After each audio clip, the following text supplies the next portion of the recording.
കൊന്നിച്ചോ മിനസാൻ nano മിഷൻ്റെ episode 48ൻ്റെ Malayalam മാൻഹോ എക്സ്പ്ലനേഷനിലേക്ക് എല്ലാവർക്കും സ്വാഗതം. സോ വീഡിയോയിലേക്ക് കടക്കുന്നതിന് മുമ്പ് നമുക്ക് 2 ഷൗട്ട് ഔട്ട് കൊടുക്കാനുണ്ട്. ആദ്യത്തേത് നമ്മുടെ അബ്ദുൽ ഹാദിയാണ്. പുള്ളിക്കാരൻ നമുക്ക് 40 റുപ്പീസ് സൂപ്പർ താങ്ക്സ് ചെയ്തിരുന്നു. So thank you bro, thank you for you support. And ഇനി പറയാനുള്ളത് മറ്റാരും പറ്റിയില്ല, നിങ്ങൾക്ക് എല്ലാവർക്കും അറിയാവുന്ന നമ്മുടെ തീരെ സപ്പോർട്ടായിട്ടുള്ള ദി കിങ് ഓഫ് ഹെല്ലിനെ പറ്റിയാണ്. ഇത്തവണ അദ്ദേഹം ചെയ്തിരിക്കുന്നത് 200 റുപ്പീസ് ഓഫ് സൂപ്പർ താങ്ക്സ് ആണ്. ബ്രോ എനിക്കെന്ത് പറയണമെന്ന് അറിയാമല്ല, ഇവരുടെ സപ്പോർട്ടിന് റിയലി താങ്ക്സ് പറയുവാണ്.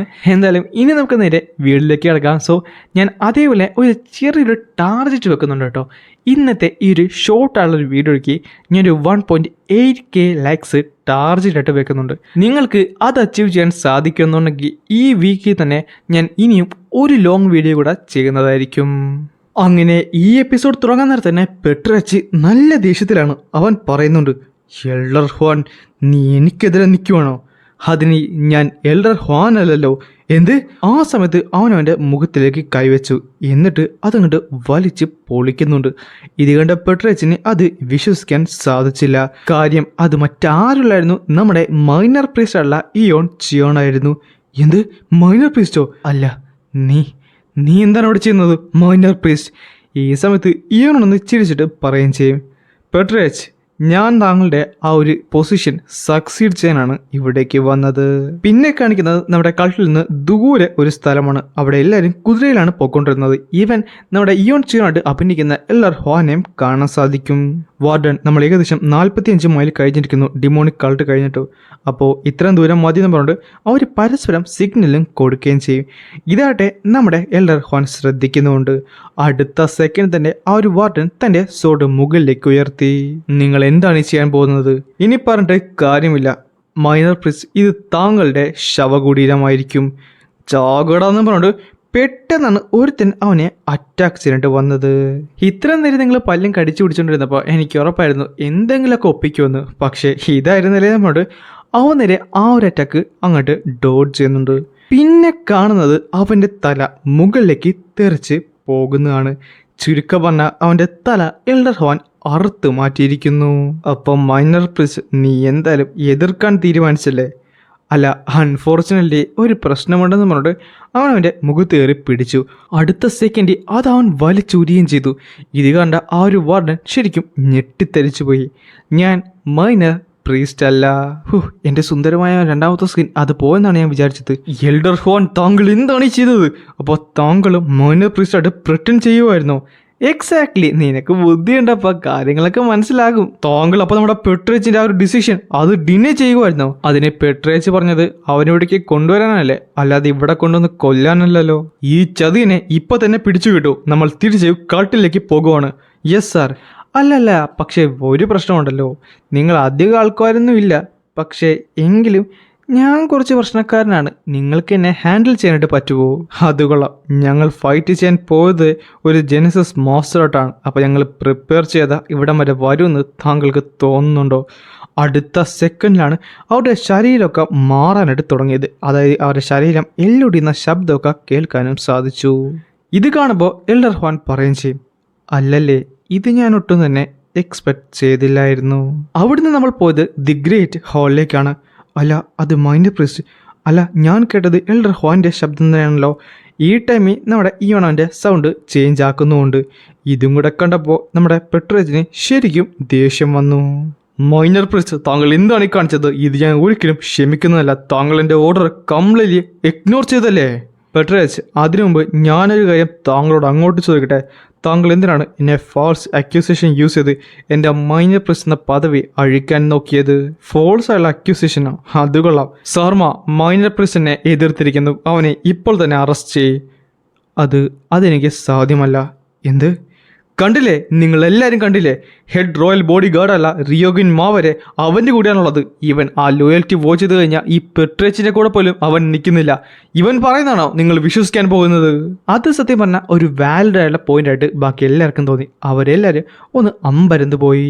സാർമായുടെ ടോപ്പ് പ്രയോറിറ്റി എന്ന് പറയുന്നത് മൈനർ പ്രിൻസിൻ്റെ സേഫ്റ്റിയാണ്. പക്ഷേ ഇങ്ങനെ ചെയ്തിട്ട് ഞാൻ ഒരിക്കലും ഇവനെ ശിക്ഷിക്കാതെ വിടാൻ പാടില്ലെന്നും പറഞ്ഞിട്ട് അവൻ്റെ കൈ ഞൊടിക്കാൻ നേരത്ത് പെട്ടെന്നായിരുന്നു അവൻ്റെ ചുറ്റിലേക്കും കുറച്ചധികം ആൾക്കാർ അവിടേക്ക് വന്നത്. അവരെല്ലാവരും തന്നെ മൈനർ പ്രസിനെ തുറച്ച് നോക്കുന്നുമുണ്ട്. മൈനർ പ്രസിനെ ഈ ഹെഡ് റോയൽ ബോഡി ഗാർഡിനെ അറസ്റ്റ് ചെയ്ത് കൊണ്ടുപോവാ. യെസ് അവർ പെട്രേഷൻ ഉണ്ട്, യെസ് അവർ പെട്രേഷൻ എന്ന് പറഞ്ഞുകൊണ്ട് അവർ നേരെ അവരുടെ രണ്ടുപേരുടെയും അടുത്തേക്ക് നടന്നെടുത്തു. നിക്കി, നീ എന്താണ് ചെയ്യുന്നത്?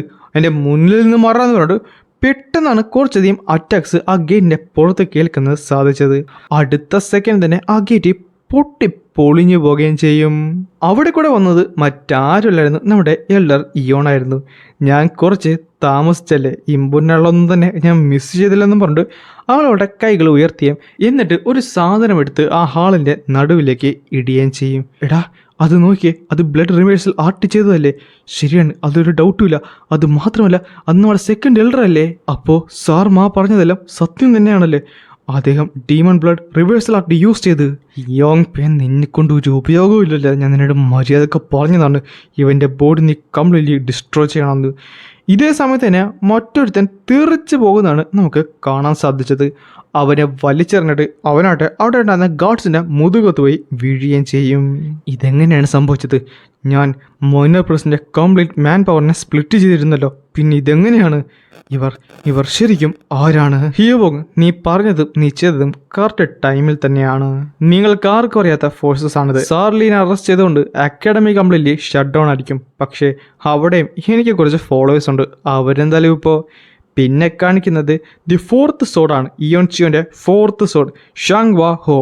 ഒരാൾ വരും എന്നെ കടന്ന് അകത്തേക്ക് കയറത്തില്ല. ഇതേ സമയം പിന്നെ കാണിക്കുന്ന ഡിമോണിക് കൾട്ടിൽ നിന്ന് ഏകദേശം 30 മൈൽ അകലെയാണ്. നമ്മുടെ എൽഡർ ഹ്വാനാട്ടെ ഒരുത്തനെ അറ്റാക്ക് ചെയ്യുന്നുണ്ട്. അറ്റാക്ക് ചെയ്യുന്നത് മാത്രമല്ല, അവനെതിരെ വന്ന എല്ലാവരെയും അറ്റാക്ക് ചെയ്ത് അവൻ മുന്നിലേക്ക് ഓടുകയാണ്. നിൽക്കോടെ. ഈ സമയത്ത് തന്നെ എൽഡർ നിൽക്കാനായിട്ട് ഒട്ടും ഭാവം കാണിക്കുന്നില്ല. പക്ഷേ അവൻ നന്നായിട്ട് കഥക്കുന്നുണ്ടായിരുന്നു. ഇത്രയും പേര് ബ്ലഡ് റിവേഴ്സൽ ആർട്ട് ചെയ്ത് അത് ശരിക്കും അനോയിങ്ങാണ്.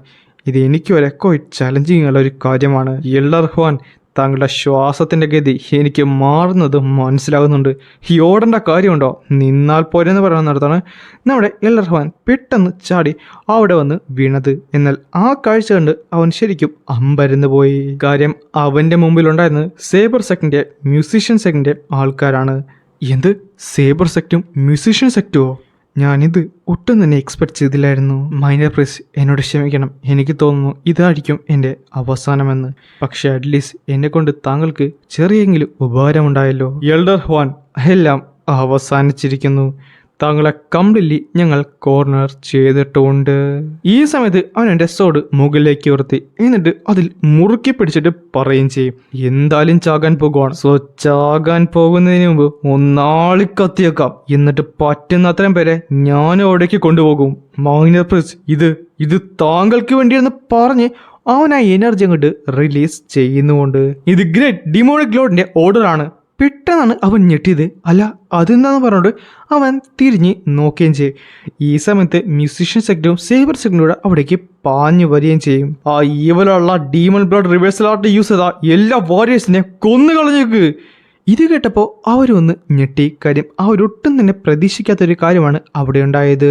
അങ്ങനെ അവർ തമ്മിലുള്ള ആ ഒരു ബാറ്റിലും അവിടെ സ്റ്റാർട്ട് ചെയ്തു. പക്ഷേ ഇതെന്താണ് സംഭവിക്കണമെന്ന് ഒന്നും മനസ്സിലാതെ എൽഡർ ഹ്വാൻ അവിടെ നിൽക്കുകയും ചെയ്യും. സത്യം പറഞ്ഞാൽ ഇവിടെ എന്താണ് ഈ സംഭവിച്ചുകൊണ്ടിരിക്കുന്നത്? അതിനുശേഷം നമ്മൾ വീണ്ടും ദി ഗ്രാൻഡ് ഹാളിലേക്ക് എത്തിയിട്ടുണ്ട്. മൈനർ പ്രൈസ്, അപ്പോൾ താങ്കൾ മരണം തേടിയാണല്ലോ ഇവിടേക്ക് വന്നത്? അല്ല, താങ്കൾ നേരത്തെ ഞാൻ പറഞ്ഞത് കേട്ടില്ലേ? ഞാനിവിടേക്ക് വന്നത് എൻ്റെ പേര് മാത്രം ക്ലിയർ ചെയ്യാനല്ല, പകരം താങ്കൾ ആ പൊസിഷനും കൂടെ ഇങ്ങോട്ട് എടുക്കാനാണ്. അനുസരണയില്ലാത്ത നായേ. എല്ലാ എൽഡേഴ്സിനും എടുക്കലും ഞാൻ പറയുവാണ്, ഇതൊരു പെട്രേഷ്യൽ ഓർഡറാണ്. ഈ ട്രൈറ്റേഴ്സിനെ പിടിച്ചു കിട്ടൂ. അടുത്ത സെക്കൻഡ് തന്നെ അവരെല്ലാവരും അവനെ അറ്റാക്ക് ചെയ്യാനായിട്ട് വരും. പെട്ടെന്നാണ് അറ്റാക്ക് ചെയ്യാൻ വന്നവരുടെ ആ ഒരു കൗണ്ടർ അറ്റാക്ക് ചെയ്തിട്ട് ഒരുത്തനവിടേക്ക് വന്നത്. അവർ ചോദിക്കുന്നുണ്ട്, നിങ്ങളെല്ലാവരും എന്തിനാണ് അവൻ്റെ കൂടെ നിൽക്കുന്നത്? ഇതേ സമയം അവിടെ ഉണ്ടാകുന്ന എല്ലാ എൽഡേഴ്സും ഇയോനെ പ്രൊട്ടക്ട് ചെയ്യുകയായിരുന്നു. സേബർ സെക്ടിൻ്റെ ആ ഒരു മാനറാണ്. അതിൻ്റെ അകത്ത് നമ്മുടെ ഇയോണും അതേപോലെ സേബർ സെക്ടിൻ്റെ ചീഫും നിൽപ്പുണ്ടായിരുന്നു. എൽഡർ ബൂവായിട്ട് ആ ഒരു വിസ്പർ ടെക്നിക്ക് യൂസ് ചെയ്തുകൊണ്ട് മാത്രമാണ് എനിക്ക് ഇവിടെ അകത്ത് കയറാൻ സാധിച്ചത്. ഇവർക്ക് എന്തായാലും ശരിക്കും മാസീവ് ഉള്ള ഒരു ഡിഫെൻസീവ് പവർ ഉണ്ട്. സേബർ സെഗിന്റെ കൺട്രോൾ കംപ്ലീറ്റ് ഉള്ളത് ഈസ്റ്റേൺ റീജിയനിലുള്ള ഗുഗോണ്ടോങ്ങിൽ നിന്നാണ്. അതുകൊണ്ട് തന്നെ ഇവരുമായിട്ട് ഒരു ഡീൽ എനിക്ക് ഉണ്ടാക്കാൻ സാധിച്ചിട്ടുണ്ടെങ്കിൽ എൽഡർ ഹോനി ഇവരെന്തായാലും ഒരു ഗ്രേറ്റ് സപ്പോർട്ട് ആയിരിക്കും ആ ഒരു കേഴ്സ്ഡ് ഷാഡോ ബ്രിഗേഡിൽ നിന്ന് രക്ഷപ്പെടാനായിട്ട്. ഇതേ സമയത്ത് ആ ഒരു എൽഡർ പറയുകയും ചെയ്യും, അതൊരു സ്കിൻ മാസ്ക് ആണല്ലേ, അവന് ദൂരിയിലായിരുന്നെങ്കിൽ എനിക്കിത് മനസ്സിലാകത്ത് പോലുമില്ലായിരുന്നു. അതുമല്ല അവൻ ഉറപ്പായിരുന്നു അവൻ യഥാർത്ഥ രൂപത്തിൽ വന്ന ഞാനുമായിട്ട് കാണാൻ സാധിക്കത്തില്ലെന്ന്. സത്യം പറഞ്ഞാൽ ഞങ്ങൾ തമ്മിലുള്ള പ്രശ്നങ്ങൾക്കടുത്ത് മാറ്റിവെച്ച് നോക്കിക്കഴിഞ്ഞാൽ മൈനർ പ്രീസ്റ്റ് പറഞ്ഞതിൽ ഒരു പോയിന്റ് ഉണ്ട്. പെട്രേച്ചിന് എന്തൊക്കെ വ്യത്യാസമുണ്ടായിട്ടുണ്ട്. അത് ഞാൻ മാത്രമല്ല ബാക്കിയുള്ള എൽഡേഴ്സും അത് മനസ്സിലാക്കി. കാര്യം പല എൽഡേഴ്സിനെയും അദ്ദേഹം ചുമ്മാ സ്കോൾഡ് ചെയ്യാനും അതുമാത്രമല്ല ഒറ്റയ്ക്കിരുന്ന് എന്തൊക്കെ ചെയ്യാൻ തുടങ്ങിയിരുന്നു. അതിലുപരി അദ്ദേഹത്തിന് ഏറ്റവും വലിയ അസറ്റായുള്ള ദേ മൈനർ പ്രീസ്റ്റിനെയും അദ്ദേഹം ഇപ്പോൾ കാസ്റ്റ് ഔട്ട് ചെയ്യുകയാണ്. നമുക്കധികം സമയമൊന്നുമില്ല. മൈനർ പ്രീസ്റ്റ്, ഞാനൊരു കാര്യം പറയട്ടെ, ഞാൻ ഈ കാര്യം ഇപ്പൊ തന്നെ പെട്രേച്ചിനൊക്കെ ഡയറക്റ്റ് റിപ്പോർട്ട് ചെയ്താൽ എന്ത് സംഭവിക്കുമെന്ന് താങ്കൾക്കറിയാമല്ലോ. പക്ഷേ താങ്കൾ എന്തായാലും ഉത്തരം സൂക്ഷിച്ച് ചൂസ് ചെയ്തുള്ളതെന്ന് എനിക്കറിയാം. അപ്പോൾ ഞാൻ വിചാരിച്ചതുപോലെയല്ല, ഇവനെ കയ്യിലെടുക്കാൻ കുറച്ച് പാടാണ്. ഇവന് ശരിക്കും ധൈര്യവുമുണ്ട്. താങ്കൾക്കറിയാവോ ഞങ്ങൾ 6 സെറ്റ്സ് എന്തുകൊണ്ടാണ് ഈ ഒരു ചിയോൺ ബ്ലഡ് ലൈനിന് മുമ്പിൽ തലകുനിക്കുന്നതെന്ന്? അത് ഫയറും ഡിമോണിക് സ്പിരിറ്റിനെ വർഷിപ്പ് ചെയ്യുന്നത് കൊണ്ടാണ്. ഇത് പെട്രേച്ചിന്റെ റോളാണ് ഇവരോട് കമ്മ്യൂണിക്കേറ്റ് ചെയ്യാനായിട്ട്. ആൻഡ് ചിയോൺ ബ്ലഡ് ലൈനിന് ഈ ഒരു റോള് കംപ്ലീറ്റ്ലി ഫുൾഫിൽ ചെയ്ത് വരാറുമുണ്ട്. അത് മാത്രമല്ല ഞാനിപ്പോൾ ഫൈറ്റ് ചെയ്തിട്ട് പോകുന്നത് പ്രത്യേകിച്ച് ഒരു ഗുണവും ഇല്ലാത്തതുകൊണ്ടാണ്. ഒരു ഗുണമില്ലാത്ത ഫൈറ്റ് ചെയ്ത് കഴിഞ്ഞാൽ എന്ത് സംഭവിക്കുമെന്ന് ഞാൻ താങ്കൾക്ക് പറഞ്ഞു തരണ്ടല്ലോ. ഞാൻ ഉള്ളത് പറയാനാണെങ്കിൽ ഞാൻ കംപ്ലീറ്റ്ലി ഹോണസ്റ്റ് ആണ്. ഈവൻ നമുക്ക് പരസ്പരം ദേഷ്യമുണ്ടെങ്കിലും എനിക്ക് ബ്ലൈൻഡ്ലി താങ്കളെ ഫോളോ ചെയ്യാൻ പറ്റത്തൊന്നുമില്ല. അല്ല ഇത് മതിയാകുമെന്ന് പറഞ്ഞാണ് പെട്ടെന്ന് അവനത് പുറത്തേക്കെടുത്തത്. പക്ഷേ ആ ഒരു കാഴ്ച കണ്ടപ്പോൾ അവനവൻ്റെ കണ്ണുകളെ വിശ്വസിക്കാൻ പറ്റില്ല. ആ ശബ്ദം കേട്ടുകൊണ്ട് ബാക്കിയുള്ളവർ ചോദിക്കുകയും ചെയ്യും, ചീഫ് അവിടെ എന്തെങ്കിലും പ്രശ്നമുണ്ടോ? കുഴപ്പമൊന്നുമില്ലോ, നിൽക്കവിടെ, ഒരാൾ പോലും ഞാൻ പറയാതെ ഈ റൂമിൻ്റെ ഉള്ളിലേക്ക് കയറിപ്പോകരുത്. അടുത്ത സെക്കൻഡ് തന്നെ അവനത് ആക്ടിവേറ്റ് ചെയ്തു. ആ റൂം കംപ്ലീറ്റ്ലി സീൽ ചെയ്തു. മൈൻഡ് പ്രസ്, ആ കാണുന്നത് അത് ദ ഡീമൺ സോഡല്ലേ? നിങ്ങളെല്ലാവരും കൂടെ പെട്രേച്ചിൻ്റെ ഓർഡറിനെതിരെ നിൽക്കുവാണോ? ആ ടൈമിൽ തന്നെ നമ്മുടെ പെട്രേച്ച് അവൻ്റെ എനർജി അങ്ങോട്ട് റിലീസ് ചെയ്തു. പക്ഷേ അപ്പോഴേക്കും ഇവൻ തൻ്റെ കൈകളൊന്ന് ഉയർത്തി. എന്നിട്ട് ആ ഒരു സോഡ് അവൻ മുകളിലേക്ക് ഉയർത്തി പിടിക്കുകയും ചെയ്തു. ദി ഡീമൺ സോഡ് എന്നുള്ള ആ ഒരു സോഡ് എല്ലാവരും കണ്ടു. അല്ല അത് ദി ഡിമോൺ സോഡല്ലേ? പക്ഷേ മൈൻഡ് പ്രീസ്റ്റിൻ്റെ കയ്യിൽ അതെന്താണ് ഇരിക്കുന്നത്? ഇങ്ങനെ വരാൻ വഴിയില്ല. അവൻ എങ്ങനെയാണ് അത് കരസ്ഥമാക്കിയത്? അല്ല ഇപ്പോഴെല്ലാം മനസ്സിലായത് ബാക്കിയുള്ള എൽഡേഴ്സ് എന്തുകൊണ്ടാണ് അവൻ്റെ കൂടെ നിൽക്കുന്നതെന്ന്. ഇങ്ങനെ വരാൻ പാടില്ല, ഇങ്ങനെ വരാൻ പാടില്ല. എല്ലാം കഴിഞ്ഞിരിക്കുന്നു. നീ എന്തായാലും നിൻ്റെ സോഡ് ഫേക്കാണെന്ന് ഇനി എല്ലാവരുടെ മുമ്പിൽ കാണിക്കേണ്ടതായിട്ടുണ്ട്. അങ്ങനെ കാണിച്ചു കഴിഞ്ഞാൽ എല്ലാം തീരും. ആ സോഡങ്ങ് ബ്രേക്ക് ചെയ്തേക്ക്, അല്ലെങ്കിൽ നിൻ്റെ റെപ്യൂട്ടേഷനും നിൻ്റെ സ്ഥാനവും നിൻ്റെ എല്ലാം തന്നെ നിൻ്റെ കൈവിട്ട് പോകും. യൂജങ് പറഞ്ഞതും ശരി തന്നെയാണ്. ആ ഒരു സോഡ് റിയലായിരുന്നു ഞാൻ അക്നോളജ് ചെയ്യുന്ന അടുത്ത നിമിഷം തന്നെ നീ പെട്ടെന്നൊരു സോഡുമായിട്ട് വന്ന് അത് ദി ട്രൂ ഡീമൺ സോഡെന്ന് പറഞ്ഞാൽ ഞാൻ വിശ്വസിക്കണമെന്നാണ് നീ പറയുന്നത്. ആ സോഡ് എന്താണെന്ന് എനിക്ക് തന്നെ ഒന്ന് നോക്കണം. മൈനർ പ്രൈസ് അതൊട്ടും നല്ലതല്ല. പെട്രേച്ചിൻ്റെ കയ്യിലേക്കാനും അത് കിട്ടിക്കഴിഞ്ഞാൽ പിന്നെന്താണ് സംഭവിക്കാൻ പോകുന്നതെന്ന്. എന്നാൽ ഇയാളുടെ ആ സോഡ് മുകളിലേക്ക് ഉയർത്തി. പെട്രേച്ച്, താങ്കൾക്കിത് കാണണമെന്നല്ല പറഞ്ഞത്, തീർച്ചയായും അത് താങ്കൾക്ക് കാണാവുന്നതാണ്. അത് തന്നെ എൻ്റെ കയ്യിലേക്ക് വരട്ടെ. ഞാൻ ഗ്യാദർ ചെയ്തിട്ടുള്ള ഇൻറ്റർണൽ എനർജി കൊണ്ട് അത് ഞാൻ കംപ്ലീറ്റ് രണ്ടായിട്ട് വെട്ടി മുറിക്കുന്നതാണെന്നും പറഞ്ഞിട്ട് അവൻ ആ സോഡ് വരാനടുത്ത് അതിൽ കയറി പിടിക്കുകയും ചെയ്യും. എന്നാൽ പെട്ടെന്നാണ് അവൻ്റെ കൈ പൊള്ളാനായിട്ട് തുടങ്ങിയത്. ഇതെന്താണെന്ന് ചോദിച്ചുകൊണ്ട് അവനത് വലിച്ച് മാറ്റുകയും ചെയ്യും. പിന്നെ നോക്കാനടുത്ത് അവൻ്റെ കൈ പറ്റി കംപ്ലീറ്റ്ലി പൊള്ളി പരുവക്കെടായിട്ടിരിക്കുന്നു. നീ ഇതിൻ്റെ പുറകിൽ എന്നാടാ ഒളിപ്പിച്ചു വെച്ചെന്ന് പറഞ്ഞിട്ട് പെട്ടെന്നൊരു അറ്റാക്ക് നമ്മുടെ പെട്രേച്ച് ചെയ്യുന്നുണ്ട്. എന്നാൽ അടുത്ത സെക്കൻഡ് പെട്രേച്ചിന് മുമ്പിൽ ഒരു ഡ്രാഗൺ പ്രത്യക്ഷപ്പെട്ടു.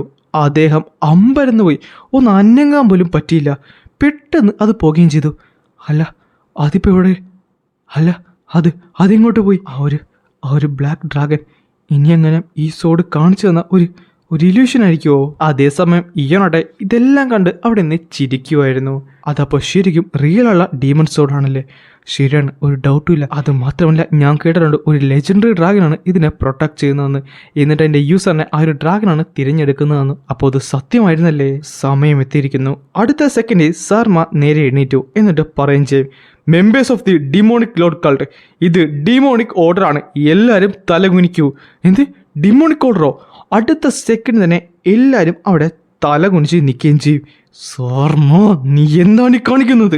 ഞാൻ റിയോഗുൻമ, protector of the demonic order. ഞാനിവിടെ ഡെലിവർ ചെയ്യാൻ പോകുന്നത് നമ്മുടെ ഡിമോണിക് ലോഡിന്റെ വില്ലാണ്. ഡിമോണിക് കൾട്ട് വിജയിക്കട്ടെ എന്ന് പറഞ്ഞിട്ട് അവരെല്ലാവരും അലറുകയും ചെയ്യും. ഡിമോണിക് കൾട്ട് വിജയിക്കട്ടെ? അല്ല, മതി, നിർത്ത്. മൈനർ പ്രസിഡന്റുള്ള ഇയോൺ ചിയോൺ, താങ്കൾ ആ ടെസ്റ്റ് പാസ്സായിരുന്നു.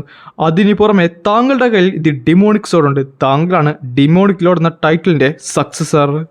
ബ്രദർ, എന്നെ രക്ഷിക്ക്. താങ്കൾ നിർത്ത്. താങ്കളൊരു മേയറുള്ള ഒരു കരുകാരനെ തോറ്റിരിക്കുന്നു.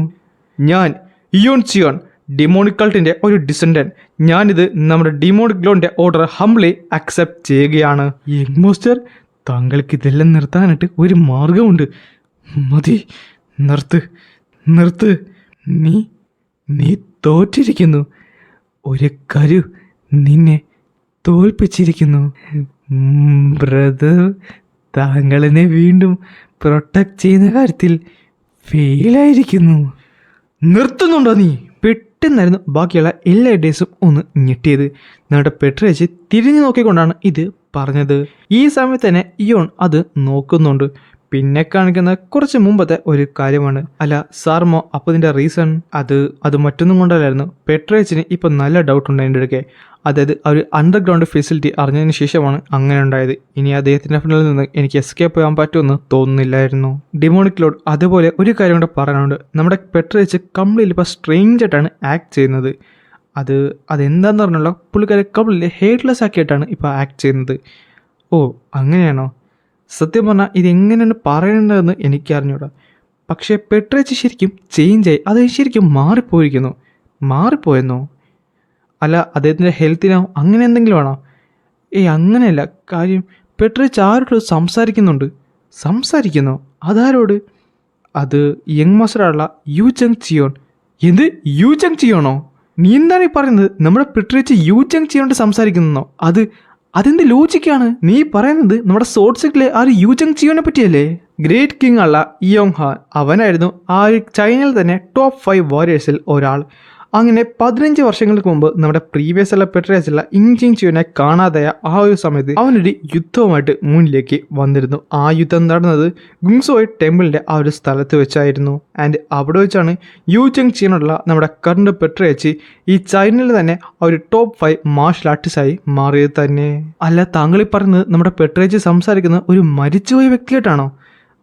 അങ്ങനെ തന്നെ. സത്യം പറഞ്ഞാൽ എനിക്ക് തോന്നുന്നത് അദ്ദേഹം ഹാലുസിനേറ്റ് ചെയ്യുവാണെന്നാണ്. ആ ഒരു സെജങ്ങളെ ബാറ്റിൽ ചെയ്തതിന് ശേഷമാണ് ഇതൊക്കെ സംഭവിച്ചത്. ആൻഡ് അത് മാത്രമല്ല, അദ്ദേഹം എപ്പോഴും സംസാരിക്കാറുണ്ട്. ആദ്യമൊന്നും ഞാനിത് വലിയ കാര്യമാക്കില്ല, പക്ഷേ പതുക്കെ അത് ശരിക്കും കൂടി. എനിക്ക് തോന്നുന്നത് അദ്ദേഹത്തിൻ്റെ ബോധത്തിനെ തന്നെ. അല്ല, ഇനിയെങ്ങാനും അപ്പം അതിനർത്ഥം സത്യം പറഞ്ഞാൽ പിന്നെ കാണിക്കുന്നത് നമ്മുടെ കറണ്ട് ടൈമാണ്. പെട്രേച്ച്, താങ്കൾ ആരായിട്ടാണ് സംസാരിക്കുന്നത്? എന്ത്? താങ്കൾ സംസാരിക്കുന്ന ആളെ ഞങ്ങൾക്ക് കാണാൻ സാധിക്കുന്നില്ല. നീ യു ജങ് ചിയോനെ കാണുന്നില്ലേ? അവൻ എൻ്റെ കൺമുമ്പിൽ തന്നെയുണ്ടല്ലോ. അതും കേട്ടപ്പോൾ ബാക്കി എല്ലാവരും ഒന്ന് ഞെട്ടിത്തരിച്ചു പോയി. ഇതെന്തായാലും കൊള്ളാം. ഇപ്പോൾ എന്തായാലും ഇൻട്രസ്റ്റിംഗ് ഉള്ള ഒരു ടേൺ തന്നെ ഇവിടെ സംഭവിച്ചിട്ടുണ്ട്. നിർത്തുന്നുണ്ടോ നീ ഉച്ച പുറത്തേക്ക് എടുത്താൽ നിന്നെ ഞാൻ തന്നെ അവസാനിപ്പിക്കുന്നതായിരിക്കും. പെട്രേച്ച്, അവിടെ ആരും തന്നെ ഇല്ല. പിന്നെ താങ്കൾ സംസാരിക്കുന്നു പറഞ്ഞ യു ജങ് ചിയോൻ ഓൾറെഡി നമ്മുടെ വീട്ടിൽ പോയതാണ്. താങ്കളൊന്ന് വന്നു കഴിഞ്ഞാൽ നമുക്ക് ദി ഹെഡ് ഫിസിഷ്യനെ കണ്ട് പെട്ടെന്ന് ഒരു അറ്റാക്ക് അവൻ്റേക്ക് വന്ന് അവൻ്റെ കഴുത്തങ്ങോട്ട് മുറിക്കും, ചെറുതായിട്ട് തന്നെ. എനിക്ക് മനസ്സിലായി ഇവിടെ എന്താണ് സംഭവിക്കുന്നതെന്ന്. നിങ്ങളെല്ലാവരും കൂടെ എന്നെ ഒരു ഭ്രാന്തനാക്കാൻ നോക്കുകയാണല്ലേ? അതും പറഞ്ഞുകൊണ്ടാണ് ഈ ഒരു എപ്പിസോഡ് ഞാനിവിടെ അവസാനിപ്പിക്കുന്നത്.